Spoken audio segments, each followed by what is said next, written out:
Welcome to Live Free Legal. I'm Tiffany Lesnik. I'm a licensed attorney in the state of North Carolina who's worked extensively in the areas of high conflict custody, alienation, domestic violence, and post-separation abuse. Not only am I a domestic violence attorney, but I'm a survivor of domestic violence. I'm going to share with you my personal and professional experiences to help you change the outcome of your case for good. I know how frustrating the legal process can be when going up against an abusive spouse, and especially if you are a woman of faith. My faith is at the core of all that I do, and I believe that is the reason that I have been successful in my personal case and in my professional cases.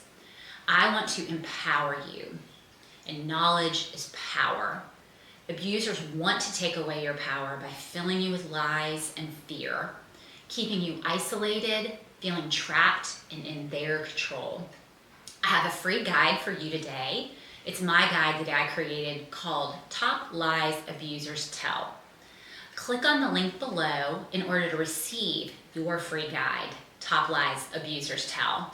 I'm going to start empowering you with truth so that you can go from fear to freedom.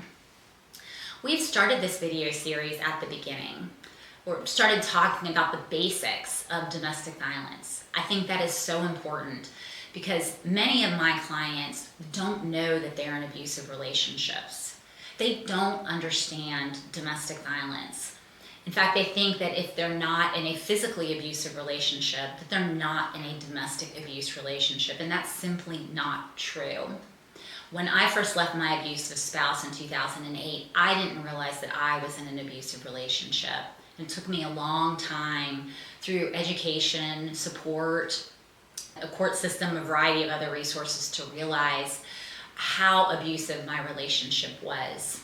So today, this is video series 3. We're going to talk about the process for obtaining a protective order and what to expect in court. They're called a variety of different things depending on what state you live in. It could be a domestic violence protective order, a protective order, a no contact order, a restraining order, a PO, a 50B. It could be the number of your statute. So they are called different things. But all 50 states participate in the Violence Against Women Act, otherwise known as VAWA. It is a federal law that applies nationwide, and all states must adhere to its provisions in order to receive federal funding and resources designed to assist survivors of domestic violence, sexual assault, and stalking. VAWA provides federal funding to every state through programs aimed at supporting survivors of domestic violence and sexual assault. These funds are distributed to state and local governments, as well as nonprofit organizations that provide services such as shelters, legal aid, law enforcement training, and victim advocacy. One of the things that VAWA mandates that really helps to protect victims is that states must recognize and enforce protection orders issued in other states. So let's say you live in Nevada and you have to flee to Utah. Utah will recognize the protective order that was issued in Nevada as long as the order meets certain requirements, such as being issued by a court with jurisdiction or providing due process. You can also register your protective order in your new state by completing a petition to register an out-of-state protective order, which is a pretty easy process. But the good news for victims is that if you obtain a domestic violence protective order in one state and you have to flee to another state, you don't have to go through the entire process of filing for a protective order in that new state. So while VAWA requires states to offer protective orders in order to receive federal funding, it leaves the specifics of domestic violence law to be determined by the individual states. And if you've watched my video series 1 and 2, we talked about that domestic laws are all different. So depending on what state you live in, domestic violence laws are going to be different than the laws for the state that I live in, which is in North Carolina. But the important thing to know is that most states define domestic violence very broadly, and it is not just physical abuse. Many of my clients believe that if they are not being physically abused, that they are not in a domestic violence relationship. And that simply is not true. And the law doesn't limit domestic violence to just physical abuse in most cases. But each state must have a process for which individuals can petition for a protection order. This includes orders that provide protection from abuse, harassment, sexual assault, and stalking. And these orders will often include provisions such as removing an abuser from a home, restricting contact, or granting temporary custody of children. And we talked about some of these legal remedies in video 2. What legal protections are available for victims of domestic violence. I would encourage you to go back and watch that, or watch it for the first time if you haven't done so already. So how do you get a protective order? So each state is going to have different procedures for how to obtain a protective order. If you're too afraid to go to the courthouse yourself, you can contact a local domestic violence agency or domestic violence organization. They will many times have the forms there. They may have legal advocates there. While they can't provide you with legal advice, they can kind of give you some guidance and assistance as you're completing the forms.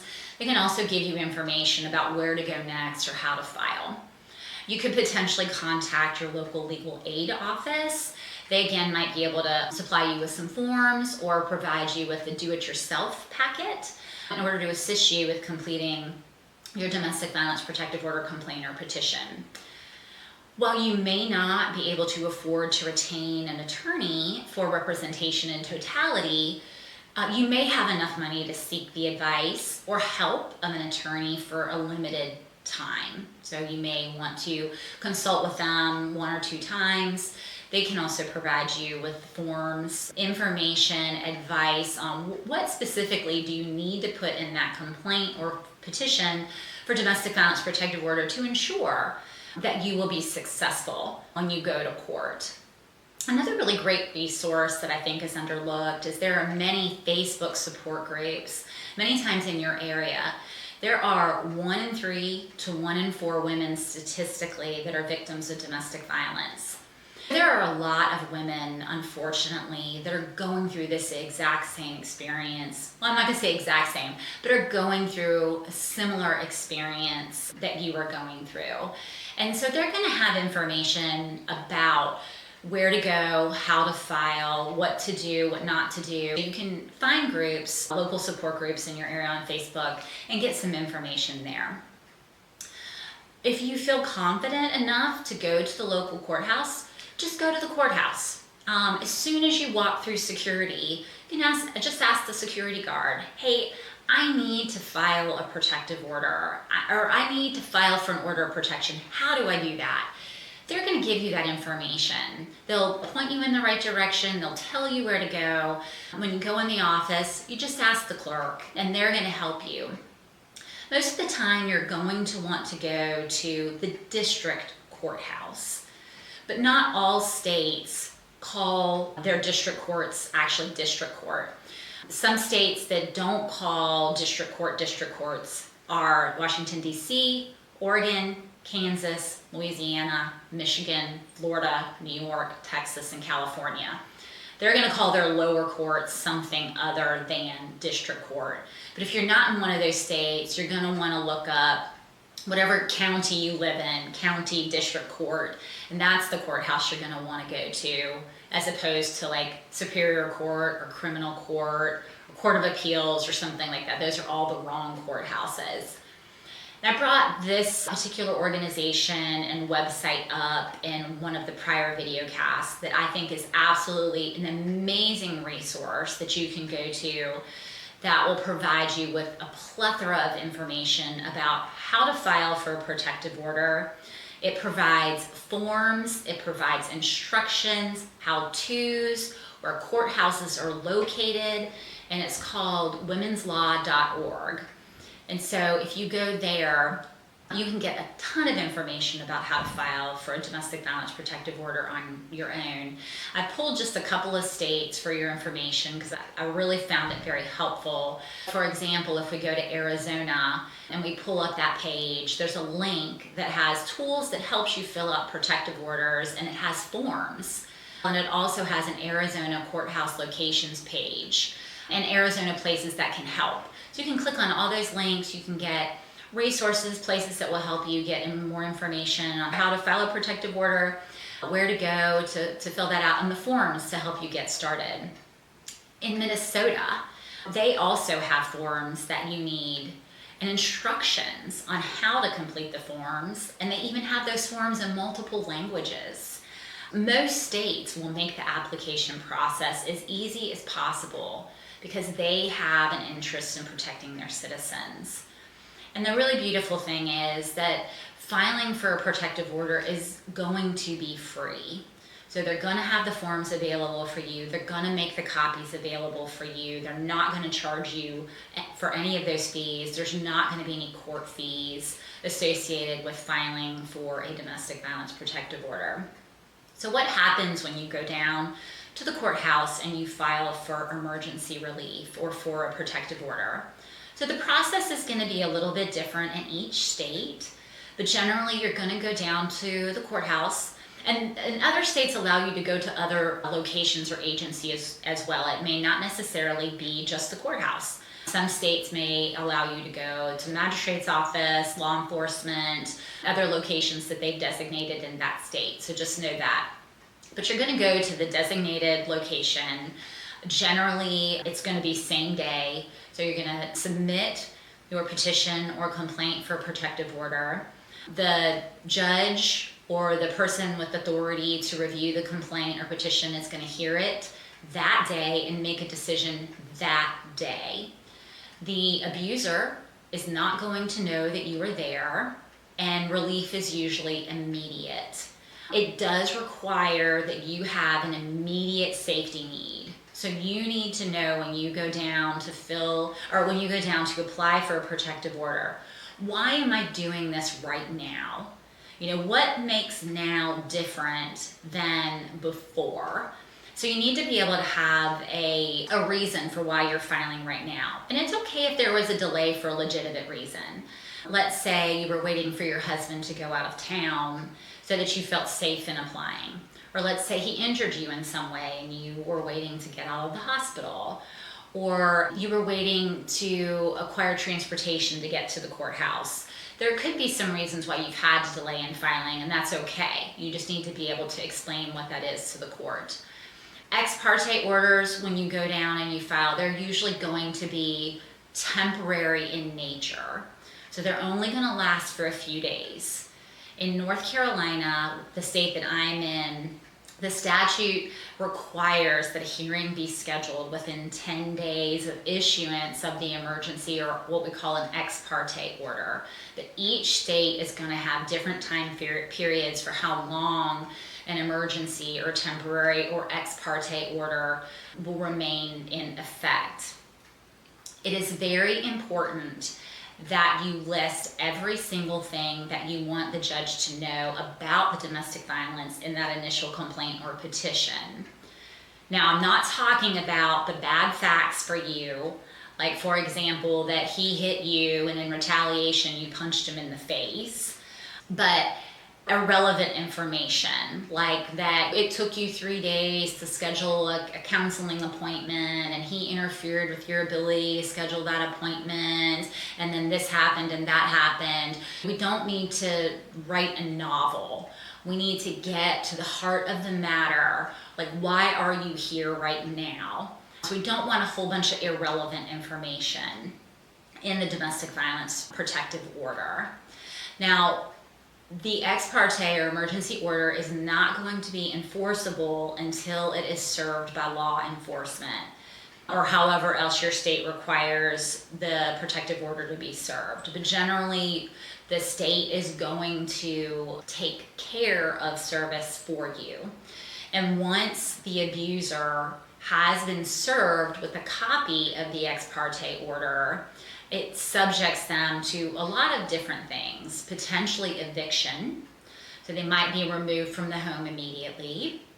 The order may give you possession of a car. He may not get a car. Generally, the orders are going to have no contact provisions. So he cannot contact you in any way, shape, or form. So he can't call you, text you, come to your work, come to your school if you're attending school, come to the home, anything like that. It may include custody and other forms of relief for visitation. Now, you may not be comfortable staying in your home, and that's okay. So I would suggest before filing for the protective order that you make alternate arrangements to stay somewhere else. The judge is then going to set your case for a hearing, and that's the scary part for a lot of women, because when they set it for a hearing, and whether that occurs a few days later, 10 days later, a month later, months later, it is a hearing, and so he will have an opportunity to be present. He will have an opportunity to present his evidence. He will have an opportunity, or his attorney will have an opportunity to ask you questions or cross-examine you. And it can be very scary, right? This is going to be probably, other than leaving or filing for the protective order, probably one of the most scary things that you feel like you have to do. So you have to present your evidence. And we're going to talk next week, our next video series, next Tuesday at 7, is what's the best kind of evidence to collect when prosecuting or preparing for a domestic violence protective order case. If you are representing yourself, or what we call pro se, you're expected to know the rules, the law, and the procedure. And so if you don't have an attorney, that can be kind of scary. At that return hearing, after there has been a trial, the order can be made permanent, or more permanent than the temporary order. Each states have different time frames for how long a permanent order will last. And in my particular state, the judge can grant it for a number of months, but up to 1 year. It can be renewed before it expires. So in North Carolina, if a domestic violence protective order, let's say it's going to expire April 1st, April Fool's Day, that's an excellent date to use as an expiration date. As long as we file to have that protective order renewed before April 1st, the court can renew that very same protective order for up to a period of 2 years at a time. Now that's in my state, North Carolina. Other states have very different time parameters. Some states have multiple years that protective orders can be renewed. It's just very important for you to know that when you go file the complaint, if an ex parte order is issued and then there's a permanent hearing set, you can have that protective order in place for many years. If you file for the ex parte order and you're not granted immediate relief, sometimes the court will set it for hearing only. So even if you don't have that emergency order in place, there are sometimes you'd be able to come back to court and present your evidence. And it's possible that a permanent order may be entered at a later date. So don't give up. It is very important and very empowering for you to stand up to your abuser and to be able to tell your story, for you to be able to tell your truth, and for you to expose his lies. So don't get hung up on, I have to win, I have to get this protective order in place, because even if the judge denies your protective order, the mere fact that you stood up to him and you spoke your truth out into the public is a huge success for you. I believe that you can do it. Proverbs 31 from the Bible says, "She is clothed with strength and dignity, and she laughs without fear of the future." Proverbs 31 woman is brave, she is fierce, and she is strong. And you are brave, and you are fierce, and you are strong. And you can do this. We hope that you felt empowered today and that you will join us next Tuesday at 7 p.m. as we explore the best evidence to collect in domestic violence cases. Remember to click on the link to get your free guide, Top Lies Abusers Tell, and get started on your legal empowerment journey today. Make sure to give us a thumbs up and subscribe to our channel for updates on upcoming videos and to learn more about our Live Free membership groups that will be starting up in May. I am a licensed attorney in North Carolina. I cannot offer legal advice outside North Carolina. The purpose of these videos is to offer general advice, not legal advice. And I want to help improve your legal outcomes. I would encourage you to seek the advice of an attorney in your area if you need additional help. Remember, you were created to live free, not in bondage. Join us next time as we continue to learn more, support one another, and continue to move from fear to freedom.